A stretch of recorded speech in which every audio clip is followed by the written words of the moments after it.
Fala, galera! Hoje nós vamos para mais uma aula sobre Roma Antiga. Roma Antiga foi fundada em 753 a.C., né? Essa fundação ela tem uma explicação mitológica e uma explicação histórica. Depois a gente vai abordar sobre isso.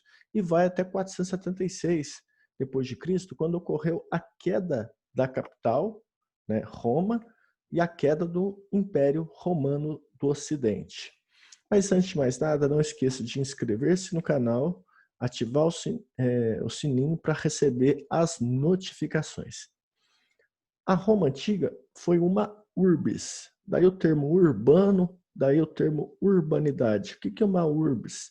A urbis é uma cidade-estado, então ela tinha um governo autônomo, ela era independente, era uma cidade-estado, portanto. Só que essa cidade-estado nós denominamos de urbis. E ela foi fundada em 753 a.C. pelos povos italiotas, no caso, os latinos, sabinos, sanitas e etruscos. Então, esses foram os povos fundadores de Roma. Mas onde fica Roma? Né? Hoje, a capital da Itália é Roma, né? E nessa capital hoje da Itália, né, há muita herança, muitos costumes ainda presentes desse mundo romano do tempo antigo, né, do mundo antigo. Mas a Roma antiga localizava-se na mesma região onde está a capital. Ou seja, ao norte ficava os Alpes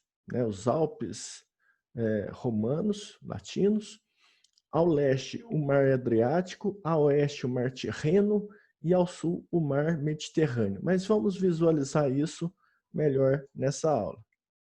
Deixa eu só arrumar aqui a imagem. Vocês observam aqui que Roma foi fundada na Península Itálica. Então, a localização da Roma Antiga é a Península Itálica, que é no formato de bota. O que é uma península?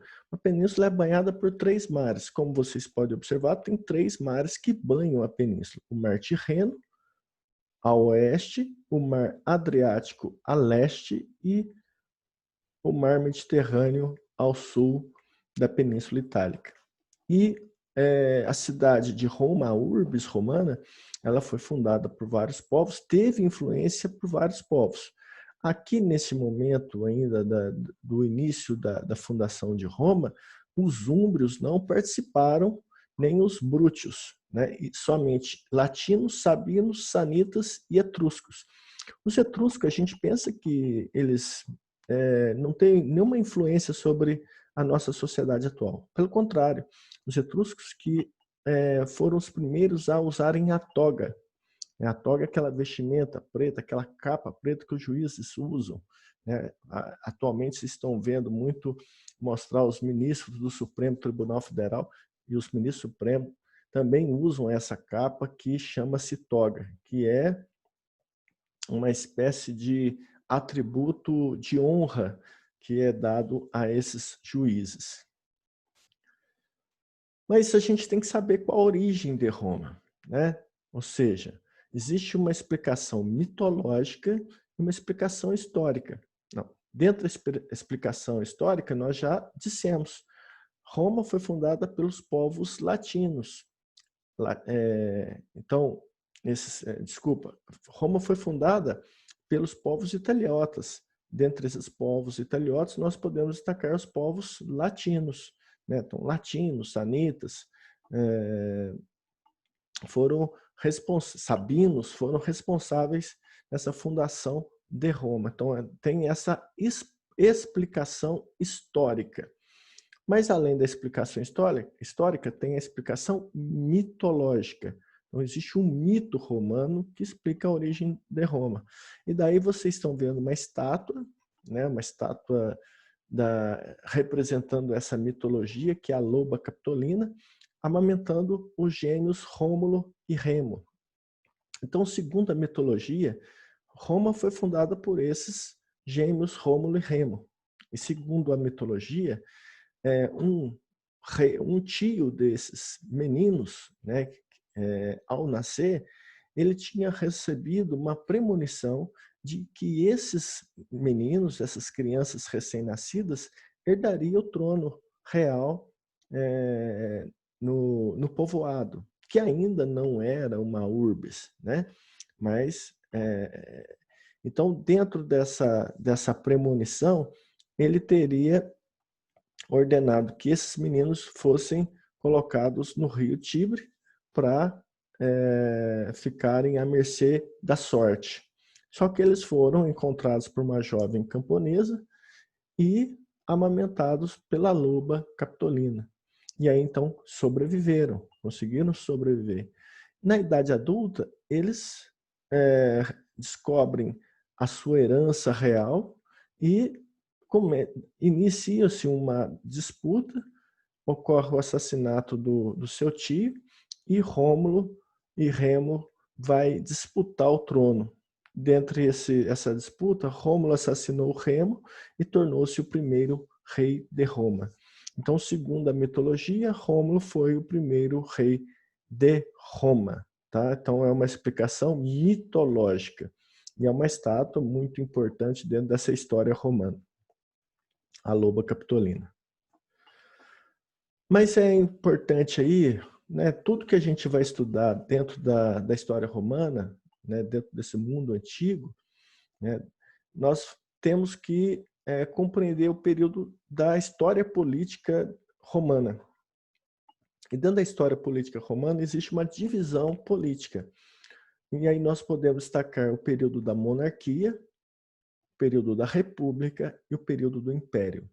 A monarquia foi o período em que vai da fundação de Roma, em 753 a.C., faltou o AC aqui, até 509 a.C., tá? Da fundação de Roma até o fim, até a deposição do último rei Tarquínio Soberbo.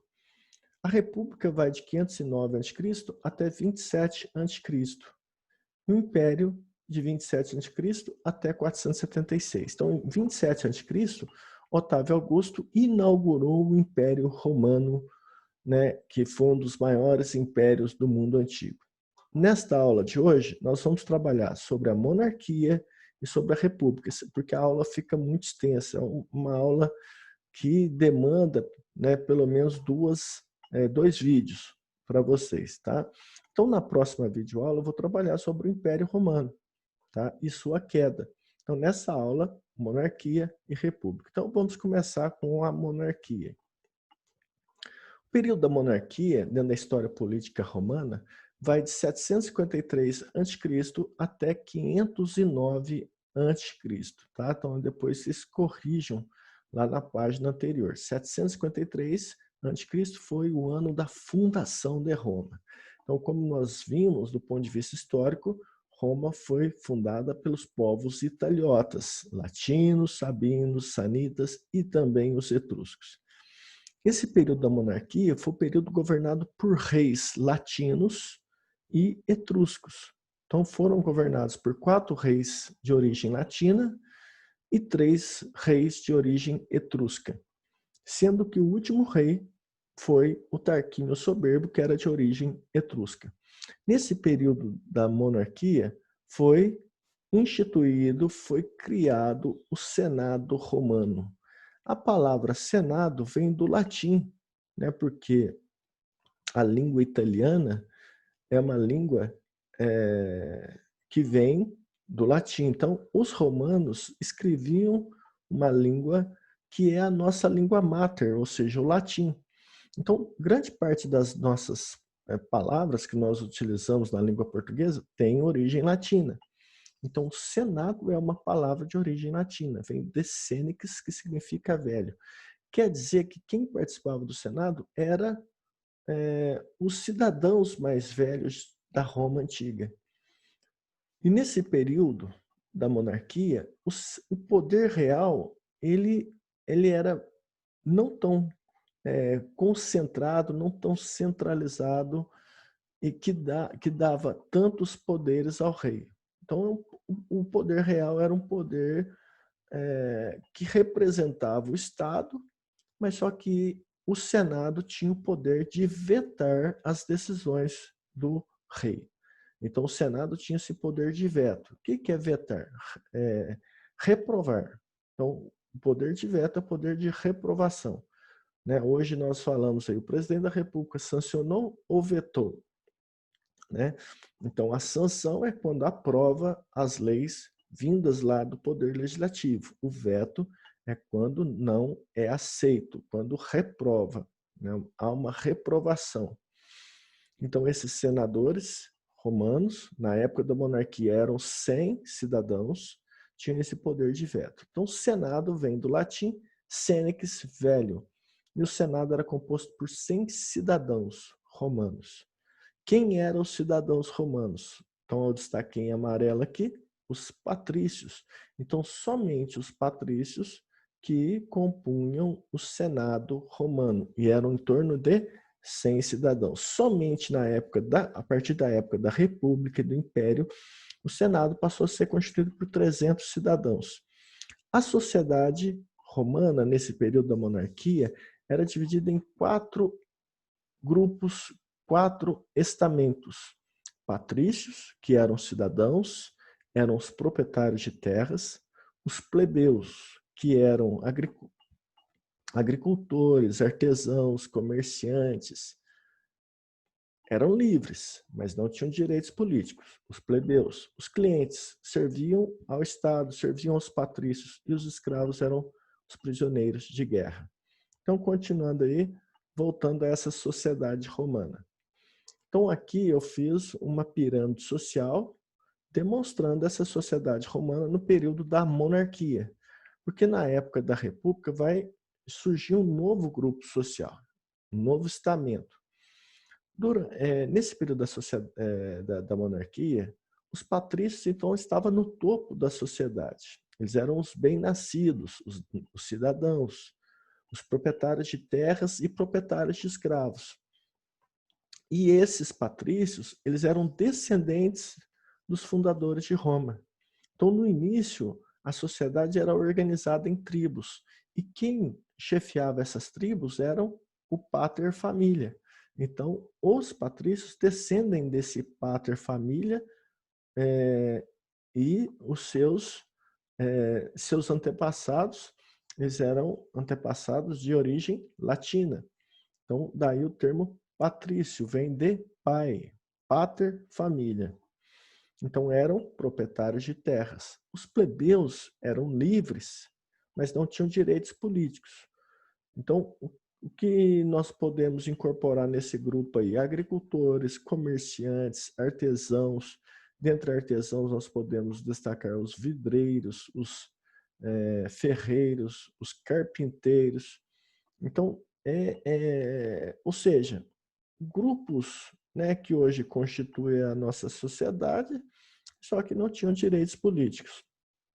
Os plebeus não eram fundadores, não eram filhos, não eram descendentes desses fundadores de Roma. Os clientes, eles serviam aos patrícios, então prestavam serviços aos patrícios. Então havia uma relação de dependência dos clientes com relação aos patrícios. E os escravos eram prisioneiros de guerra, ou plebeus, ou clientes endividados. Então, aqueles que contraíam dívidas eram escravizados. E a base de toda a economia romana era o escravismo. Então, a sociedade dependia do escravo, do trabalho escravo. Então, por isso que vocês podem observar, dentro dessa pirâmide social, que eu coloquei aqui um espaço maior dentro dessa pirâmide para os escravos, porque era a maioria da sociedade. E aí, então, essa monarquia foi derrubada em 509 a.C., né, quando uma conspiração de patrícios derrubou o último rei Tarquínio Soberbo, considerado um rei fraco, e aí instituiu na Roma a República. A República foi de 509 a.C. até 27 a.C. A palavra república vem do latim também, né? Como eu falei para vocês, a escrita em Roma era o latim, né? Hoje o latim entrou em desuso. Independente de ter ficado, ele deixar de ser usado, o latim é estudado, por exemplo, nos cursos de letras, na faculdade. O latim, ele é a língua mater, né, do português, do italiano, do espanhol, do francês, do romeno. Ou seja, essa língua latina, o latim, ele tem influência até hoje na nossa ortografia, na nossa forma de escrever, na forma de falar, de pronunciar as palavras. E muitas palavras da língua portuguesa são de origem latina. E dentre essas palavras, nós podemos destacar república, senado, magistrados, comícios. Então, são palavras de origem latina. Nesse período da República, o Senado tinha uma força, uma grande força política, né? O Senado, nessa época da República, era composto por 300 cidadãos, no caso, 300 patrícios, porque não participavam do Senado plebeus nem clientes, tá? Muito menos escravos, somente patrícios. E qual que era a função do Senado? Os senadores davam parecer sobre decisões dos magistrados, depois nós vamos falar desses magistrados, e da política externa. Ok? Então, esses senadores tinham uma influência dentro, do ponto de vista do poder legislativo, eles legislavam também. Os comícios votavam as leis, né, que eram encaminhadas para o Senado, que eram confirmadas, e elegiam os magistrados. Tá? Então, haviam comícios de plebeus, né? Um dos comícios que havia em Roma, que era composto por plebeus. Então, esse comício votavam as leis. E os magistrados, né, que representavam o poder executivo em Roma, né? Dentre esses magistrados, podemos destacar os cônsules, pretores, questores, edis e censores.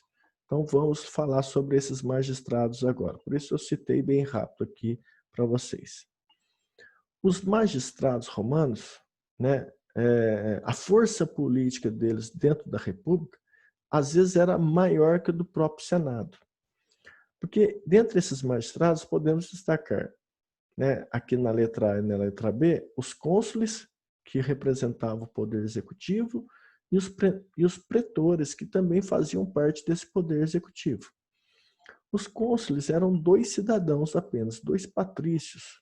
O cônsul era eleito por 1 ano. Então, 2 cônsules eram eleitos por 1 ano. Então, o mandato era de 1 ano, podendo renovar o cargo por mais 1 ano, e aí renovando. Teve cônsul que governou por 10 anos, então o mandato era renovado, né, ano a ano, dependendo da influência que o cônsul tinha, da forma como ele exercia esse cargo. Esse cônsul, ele exercia um poder imperial durante 1 mês. Então, em 1 mês, um cônsul exercia o poder imperial. O que é esse poder imperial? Ainda não é império. O poder imperial é a autoridade máxima. É a autoridade máxima da república. Então, durante 1 mês, um cônsul era a autoridade máxima da república. No outro mês, o outro cônsul, e assim sucessivamente. Então, essa autoridade máxima do cônsul não era durante 1 ano, porque o mandato do cônsul também era durante 1 ano. Se o cônsul ele deixasse a cidade em caso de guerra, porque quem assumia esse poder executivo eram os pretores. Então, o cargo de pretor era um cargo muito importante na Roma antiga. E em caso de crise, conflitos, né, um caos, se a Roma estivesse vivendo num caos, podia o cônsul ser nomeado como ditador por 6 meses. Então, eles teriam poder ditatorial, né, como se nenhuma lei atingisse as decisões do cônsul, porque ele poderia tomar medidas severas durante 6 meses. E o Senado ou qualquer magistrado não poderia contestar.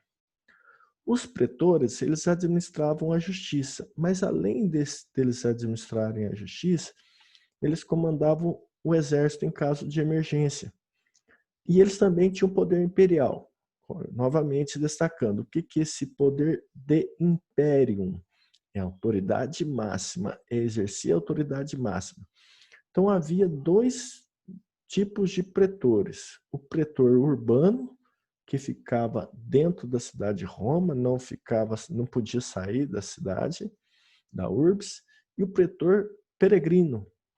Em época de guerra, ele visitava cidades estrangeiras. Então ele tinha como se fosse um diplomata mesmo, exercendo, ele tinha uma responsabilidade de fazer um diálogo com outras cidades, inclusive tomar decisões com relação à guerra.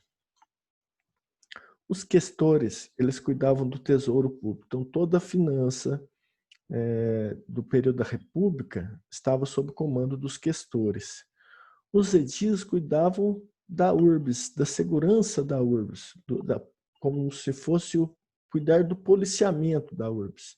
Cuidava também das vias públicas. Então, as vias públicas, toda ordem para construir uma via, né, a mais famosa via em Roma era a Via Ápia, tinha que ter autorização do edil. Tá? Então, cônsules, pretores, questores, edis e censores eram cargos de magistrados ocupados apenas por patrícios, ou seja, somente por cidadãos romanos, até que chegou um determinado momento em que os plebeus passaram a reivindicar direitos políticos. E uma das leis aprovadas, que eu vou explicar daqui a pouco, ela determinou que pelo menos um cônsul tinha que ser plebeu.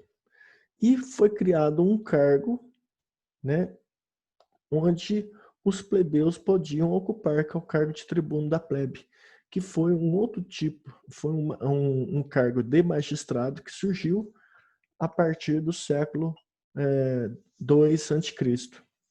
Então, a partir do século II a.C., é criado esse cargo de tribuno da plebe, e o tribuno tinha poder de vetar as decisões do Senado.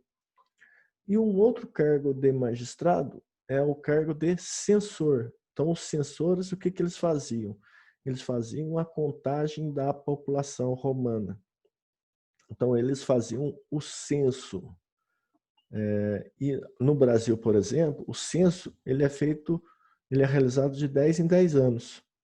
Então, esse ano era para estar já realizando o censo, mas por causa da pandemia, né, aqueles que passaram no concurso para o IBGE, eles tiveram que aguardar, né, para fazer esse censo posteriormente. Então, o censo está atrasado.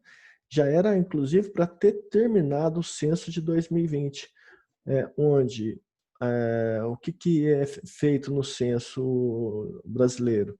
Pergunta sobre a renda da população, é uma forma de saber quantos milhões de brasileiros são no ano de 2020, o grau de escolaridade do brasileiro, quantos por cento tem o ensino fundamental, quantos por cento o ensino médio, quantos por cento tem o curso superior, e assim por diante.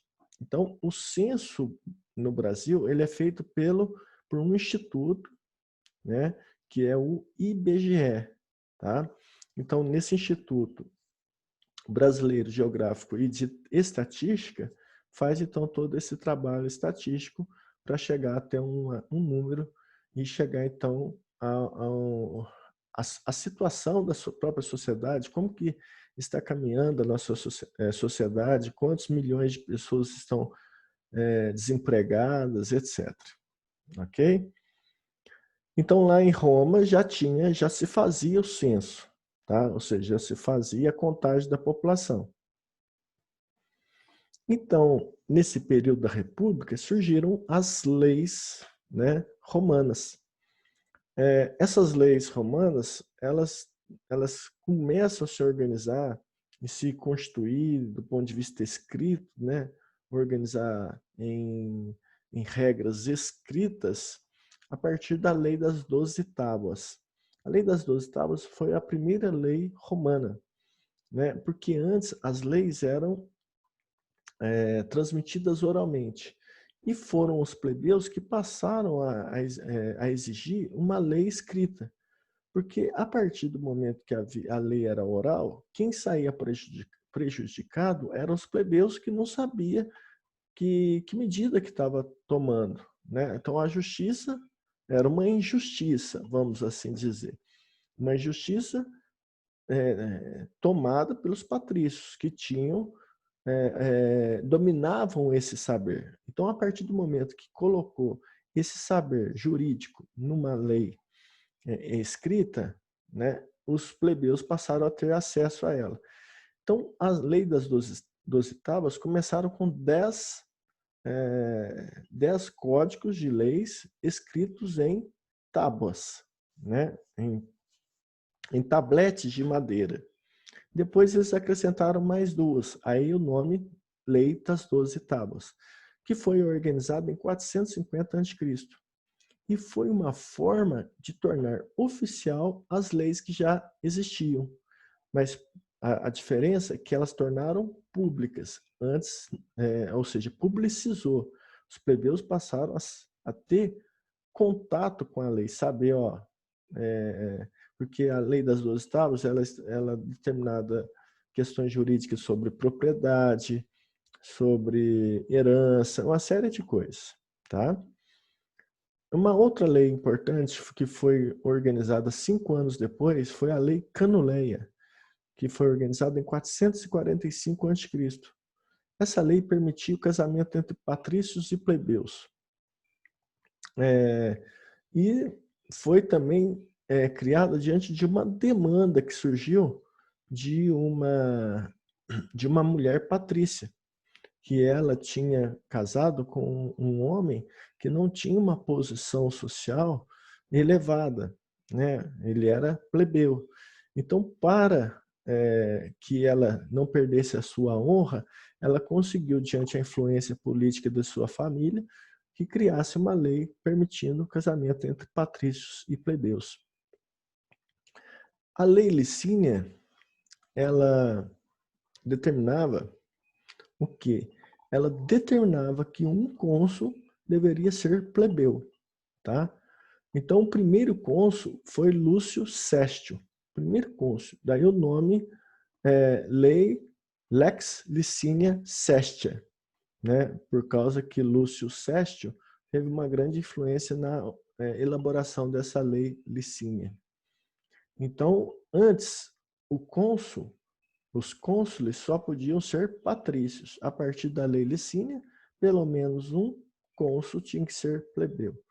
E a lei Hortência, que dava força aos plebiscitos. O plebiscito eram conselhos, né, que participavam plebeus, e nesses conselhos eles votavam.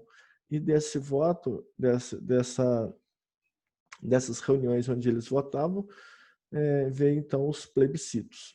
Então, plebiscitos são decisões tomadas pelos plebeus. Só que Roma entrou em crise. E muitos historiadores consideram que a crise da República começou em 134 a.C., né? E o que essa crise foi, alguns historiadores colocam que vai de 134 a.C. até 170, até 77 a.C., tá? Quando então Roma passou a ser governada por ditadores, tá? Nesse período, o que levou a essa crise, segundo os historiadores? A crise está relacionada ao tribuno Tibério Graco. Tibério Graco foi eleito tribuno da plebe, o tribuno tinha poder de vetar as decisões do Senado, e Tibério Graco foi o primeiro a propor a reforma agrária, né? Então, a reforma agrária foi uma proposta de Tibério, onde ele queria dividir as terras entre a população, estabelecer um critério de quantia, de quantidade em que um romano podia ter em terras, e ele então é perseguido e é assassinado.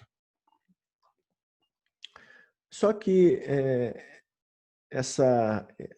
10 anos depois, né, diante dessa proposta de Tibério Graco de realizar a reforma agrária, o seu irmão, que foi sucessor como tribuno, ele fez uma nova proposta de reforma agrária.